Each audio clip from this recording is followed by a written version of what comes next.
Hello friends, ঘরোয়া রান্না with ব্লগে সবাইকে স্বাগত জানাই। আজ দেখাবো খাস্তা মটরির রেসিপি। এটা আমি কিভাবে বানাই সেটাই আপনাদের সাথে শেয়ার করছি। চলুন তাহলে রেসিপিটি শুরু করা যাক। থালাতে আমি 2 কাপ আটা নিয়েছি।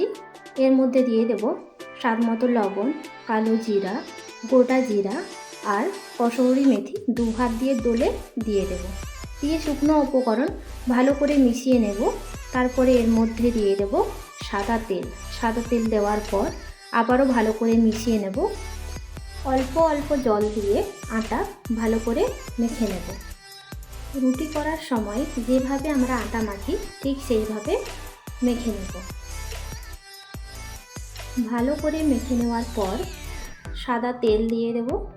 দিয়ে এটাকে আমরা 10 মিনিট ঢেকে রেখে দেব। এখানে দেখুন একটা আমি মিশ্রণ বানাবো, তার জন্য 2 চামচ ঘি আর তাতে 2 চামচ কর্নফ্লাওয়ার দিলাম। দিয়ে এটাকে ভালো করে মিশিয়ে নেব। এটা একেবারে ক্রিমের মতো হয়ে যাবে। দিয়ে এটাকে আমরা সাইডে রেখে দেব। 10 মিনিট পর আটা আবারও ভালো করে আমরা মেখে নেব। ভালো করে মেখে নিয়ে আটা 2 ভাগ করে নেব। আমি 2 রকমভাবে মটরি বানানো দেখাবো। প্রথমে একটা লেচি নিয়ে তেল দিয়ে বেলে নেব। একটু পাতলা করে বেলতে হবে। বেলে নেওয়ার পর ঘি ও কর্নফ্লাওয়ারের মিশ্রণ এর ওপর লাগিয়ে দেব। এই স্টেপটা করতেই হবে, স্কিপ করলে চলবে না। ভালো করে লাগিয়ে নেওয়ার পর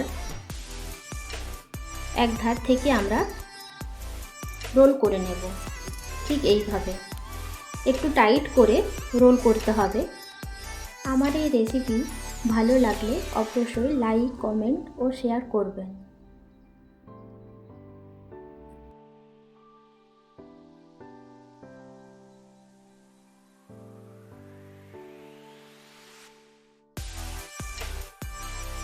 ভালো করে রোল করে নেওয়ার পর দিয়ে 2 হাত দিয়ে ডলে নেব।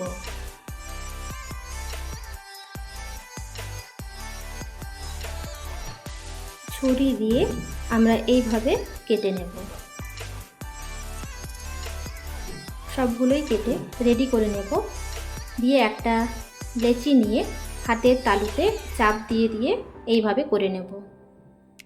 আর একটি লেচি দিয়ে যেইভাবে এই প্রসেসটা করেছিলাম ঠিক সেইভাবে করে নিয়ে পিস পিস করে কেটে নেব। কেটে নেওয়ার পর দিয়ে এইভাবে বেলে নেব প্রথমে, তারপরে কাঁটা চামচ দিয়ে ফুটো ফুটো করে নেব। সব মটরি বানানো হয়ে গেছে। এবারে আমরা ভেজে নেব। সরষের তেল আগে থেকেই গরম করে রেখেছিলাম, তার মধ্যে এই মটরিগুলো দিয়ে 2 দিক লাল করে ভেজে নেব।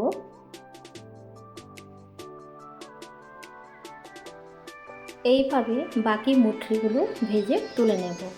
এগুলো বানাতেও যেমন বেশি সময় লাগে না, ঠিক খেতেও কিন্তু সুস্বাদু। সব মটরি ভেজে তুলে নিয়েছি। এখানে দেখুন একটা আমি ভেঙে দেখাচ্ছি। কতটা ক্রিস্পি হয়েছে আপনারা দেখেই বুঝতে পারছেন। আমার এই রেসিপি ভালো লাগলে অবশ্যই লাইক, কমেন্ট ও শেয়ার করবেন। আজ তাহলে এই পর্যন্ত। দেখা হবে নতুন একটা রেসিপি নিয়ে। সবাই ভালো থাকবেন, সুস্থ থাকবেন।